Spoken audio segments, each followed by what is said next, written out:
छाता विधानसभा क्षेत्र में रालोद सपा गठबंधन प्रत्याशी ठाकुर तेजपाल सिंह ने यदुवंशी समाज के करीब 1 दर्जन गांव में घर घर जाकर जनसंपर्क किया। वहीं नरी गांव में जनसभा को संबोधित कर अन्याय और अत्याचार की लड़ाई बताते हुए जनता का समर्थन मांगा। छाता विधानसभा क्षेत्र से 3 बार विधायक रह चुके और उत्तर प्रदेश में 2 बार मंत्री रह चुके ठाकुर तेजपाल सिंह इस बार के चुनाव को अपना अंतिम चुनाव बताते हुए पूरी दमदारी के साथ चुनाव लड़ रहे हैं। गांव-गांव जाकर जनता से आशीर्वाद भी मांग रहे हैं। सोमवार को ठाकुर तेजपाल सिंह अपने समर्थकों के साथ सेमरी, रहेड़ा, दद्दीगढ़ी, नगला बिरजा, रनवारी आदि गाँव में जाकर जनसंपर्क किया। जनसंपर्क के दौरान उनके साथ राधे राधे बाबूजी, अभयपाल सिंह, जगपाल सिंह, जबर प्रधान, ब्रजमोहन शर्मा, नरेश प्रधान, विजन प्रधान, मुकेश सिकरवार, जयपाल सिंह, शिवदान सिंह आदि लोग प्रमुख रूप से साथ रहे। वहीं नरी गांव में एक जनसभा को भी संबोधित किया। जनसभा में भारी संख्या में मौजूद यदुवंशी समाज के लोगों को संबोधित करते हुए ठाकुर तेजपाल सिंह ने कहा कि धर्म के नाम पर सत्ता में पहुंची भारतीय जनता पार्टी के उम्मीदवार ने 5 साल क्षेत्र में कोई विकास कार्य नहीं कराया, इसीलिए वह विकास कार्यों की जगह योगी मोदी के नाम पर वोट मांग रहे हैं। लेकिन क्षेत्र की जनता सब समझ रही है और इस बार बदलाव के मूड में है। अब ये चुनाव कोई बीजेपी की बात करता हो या कोई पार्टी की बात करता हो, ये पार्टियों का चुनाव नहीं रह गया है। ये सीधा सीधा चुनाव हमारे और लक्ष्मण के बीच का चुनाव है। मैंने कहा न्याय अन्याय की लड़ाई।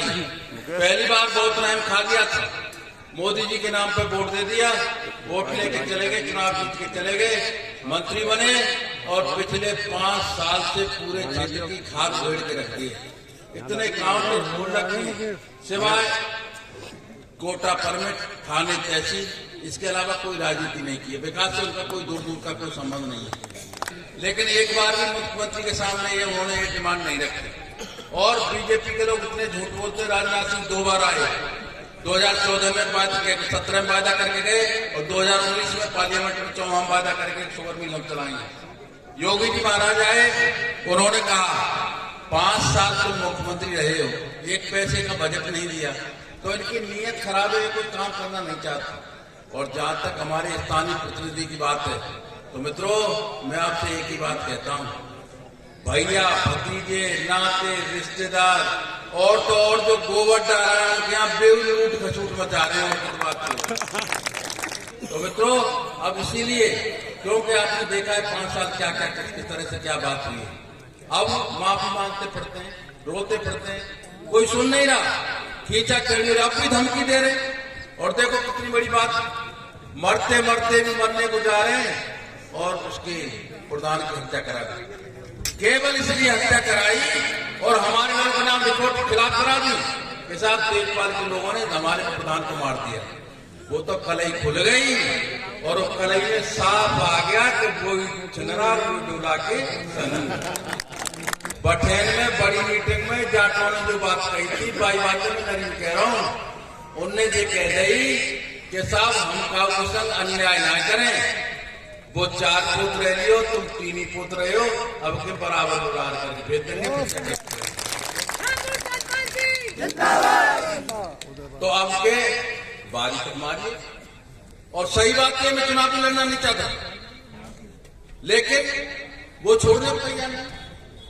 कितना बड़ा पेट हो गया है, राजनीति के सहारे से लूट लूट के घर को बंदिया, कई हजार करोड़ का आदमी है, अकूत दौलत है उसके पास।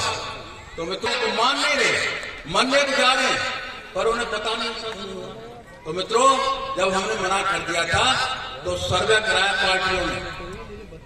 सर्वे कराने के बाद मेरे पास टेलीफोन सबसे पहले अखिलेश का आया, अखिलेश ने फिर जैत का टेलीफोन आया और उन्होंने कहा कि ये लक्ष्मण चुनाव लड़ रहा है और लक्ष्मण को केवल तुम ही हरा सकते हो, दूसरे पे किसी पे हारेगा नहीं, इसलिए तुम्हें चुनाव लड़ना पड़ा, इसीलिए मुझे मैदान में आना पड़ा है। और मित्रों मैं तो ये निवेदन करूंगा, अपना हमारा बड़ा घेरा है नरी, यही से सब संदेश जाता है, यही से चारों तरफ संदेश जाएगा, तो नरी घेरे से ये निवेदन करने आया हूँ। सभा संपन्न होने के बाद ठाकुर तेजपाल सिंह ने मीडिया से हुई बातचीत में बताया कि उन्होंने तो 2017 में ही राजनीति छोड़ने का मन बना लिया था, लेकिन वर्तमान में क्षेत्र के हालातों को देखकर उनकी पार्टी ने सर्वे कराया और उन्हें फिर से जनहित में चुनाव लड़ने के लिए कहा। मगर उन्होंने ये भी कहा कि इस बार वो आखिरी बार चुनाव लड़ रहे हैं। जनता पूरा समर्थन दे रही है और इस बार रिकॉर्ड मतों से जनता उन्हें विजयी बनाकर विरोधियों को करारा जवाब देगी। ठाकुर तेजपाल सिंह ने कहा कि छादा शुगर मिल को चालू कराना उनकी सबसे प्रमुख और पहली प्राथमिकता है।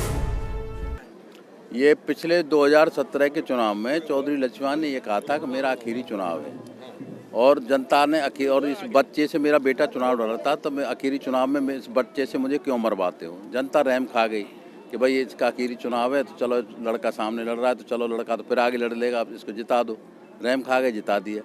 उसका पेट नहीं भरा, फिर वो तो दोबारा फिर इस मैदान में आ गया। जब दोबारा मैदान में आ गया तो छाता की जनता की आवाज़ यहाँ से उठी, वो दिल्ली लखनऊ तक पहुँची और उन्होंने कहा कि अगर ये दोबारा मैदान में आ गया तो इसको कोई पछाड़ सकता है तो केवल तेजपाल सिंह पछाड़ सकते हैं। इसलिए मुझे पार्टी के आदेश से यहाँ आना पड़ा जनता के। लेकिन वो पूरे वादे कर रहे हैं कि उनकी सरकार ने 5 साल में करोड़ों रुपए आए, विकास की गंगा गई है, तो आप किन बातों को लेकर? मैं केवल ये कह रहा हूँ कि वो योगी मोदी की बात क्यों करते हैं। वो अपनी बात करें ना, उन्होंने क्या किया 5 साल में यहाँ 5 साल में छाता क्षेत्र में उन्होंने क्या किया उसकी बात करें। वो योगी मोदी की बात क्यों करते हैं। सरकार ने क्या किया, क्या नहीं। सरकार तो झूठी सरकार है, उसने कुछ किया ही नहीं। देख नहीं रहे कितनी बार जो है कहा 15-15 लाख रुपए खातों में आएंगे, आया किसी खाते में? 2 करोड़ युवाओं को नौकरी देंगे, किसी को दी नौकरी उन्होंने आज तक। तो ये तो झूठे हैं सब। इनका तो केवल एक ही मुद्दा है, हिंदू मुसलमान राम नाम। अरे भाई हम भी तो हिंदू हैं, हम भी तो राम के भक्त हैं, हम भी तो राम की पूजा करते हैं कि तुम्हारे बट में आ गए राम। तो ये इन पे इसके अलावा और कुछ नहीं है। केवल किसानों को लुभाने के लिए सरकार ने कह दिया एमएसपी का पैसा सीधा खातों में जाएगा। ये सब झूठ बोल रहे हैं। अब तो योगी ने ये भी कह दिया, जब अखिलेश यादव ने घोषणा कर दी 300 यूनिट बिजली हम फ्री देंगे, तो उन्होंने तुरंत घोषणा कर दी हम बिजली के आधे बिल माफ़ कर रहे हैं। 5 साल से तुम कहाँ गए थे, अब कैसे याद आ रही तुम्हें? तो इनकी करनी कथनी में बहुत फर्क है। ये कहते हैं उसको, कभी नहीं करते। लेकिन आप जो जा रहे हो बीच बीच में बात कह रहे हो कि जाट समाज बठेन में नंदगांव में सर से कह रहे हैं अपने घर में है, तो आपके घर की क्या स्थिति है, मतलब चौमा ब्लॉक की? मेरे घर की वो स्थिति है जो 2002 में थी। 2002 में थी, जाके सर्वे कर लो, देख लो वहाँ क्या स्थिति है। एक तरफ से 80 और 90% वोट करेगा पूरा चौमा ब्लॉक।